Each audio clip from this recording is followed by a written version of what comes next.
এবাৰ স্বামী বিবেকানন্দই আমেৰিকালৈ ফুৰিবলৈ গৈছিল আৰু তেতিয়া আমেৰিকাৰ এজন নাগৰিকে স্বামী বিবেকানন্দক প্ৰশ্ন কৰিছিল, আপোনালোকৰ ভাৰতবৰ্ষত কিয় মাক ওপৰৱালাতকৈ আগত স্থান দিয়া হয়?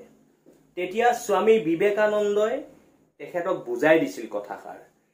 তেখেতে কৈছিল যে আপোনাক মই এই প্ৰশ্নটো উত্তৰ দিয়াৰ আগত আপুনি মোৰ এটা কাম কৰি দিব লাগিব। তেতিয়া সেই আমেৰিকান নাগৰিকজনে ক'লে যে কোক মই কি কাম কৰি দিব লাগে? তেতিয়া স্বামী বিবেকানন্দই ক'লে, এই যে ওচৰত পৰি আছে শিলটো আপুনি দেখিছে নহয়, সেই শিলটো আপোনাৰ পেটত বান্ধি লৈ 2 ঘণ্টা সময় খোজকাঢ়ি পুনৰ মোৰ ওচৰলৈ আহক, তেতিয়াই মই আপোনাক উত্তৰটো দিম। স্বামী বিবেকানন্দৰ কথা শুনি সেই মানুহজনে পেটত শিলটো বান্ধি ল'লে আৰু খোজকাঢ়িবলৈ ধৰিলে। কিন্তু পৰিতাপৰ কথা এইটো যে সেই মানুহজনে 2 ঘণ্টা খোজকাঢ়িব নোৱাৰিলে। 1 ঘণ্টা খোজকাঢ়িয়ে স্বামী বিবেকানন্দৰ ওচৰ পালেহি। তেতিয়া স্বামী বিবেকানন্দই সেই মানুহজনক ক'লে, আপুনি 2 ঘণ্টা সময় শিলটো পেটত বান্ধি খোজকাঢ়িব নোৱাৰিলে, কিন্তু মায়ে আমাক 10 মাহ 10 দিন গৰ্ভত ৰাখি সুৰক্ষিত কৰি ৰাখে।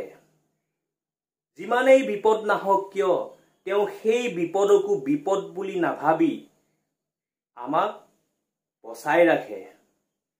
সেয়ে আমাৰ ভাৰতবৰ্ষত মাক ওপৰৱালাতকৈ ওপৰত স্থান দিয়ে। এতিয়া সেই ব্যক্তিজনে কথাষাৰ বুজি পালে।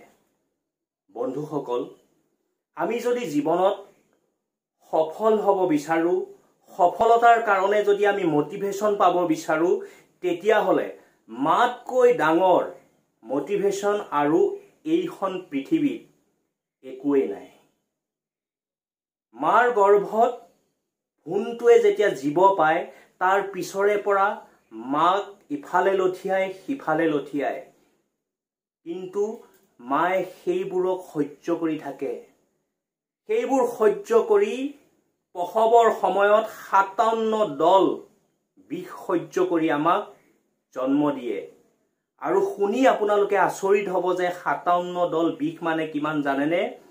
20 ডাল হাড়দি যেতিয়া একেলগে ভাঙিব, সেই ভঙাৰ ফলত যিটো বিষ উৎপন্ন হ'ব সিমান বিষৰ সমান। গতিকে যাওক, প্ৰসৱৰ সময়ত ইমান বিষ সহ্য কৰিও মায়ে আমাক জন্ম দিয়ে। বিনা স্বাৰ্থত গোটেই জীৱনটো আমাৰ কাৰণে উৎসৰ্গিত কৰে। আমি যেতিয়া শুই থাকো, আমাৰ কাৰণে মায়ে ৰুটি বনায়, ভাত বনায়, চাহ বনায়। এনেদৰে নিস্বাৰ্থ ভাৱেৰে মায়ে আমাক গোটেই জীৱন নিৰাপদে ৰাখে। কিন্তু তথাপিও আমি বহুতে মাক কষ্ট দিওঁ। ইয়াৰ উদাহৰণ বিভিন্ন বৃদ্ধাশ্ৰমবিলাক।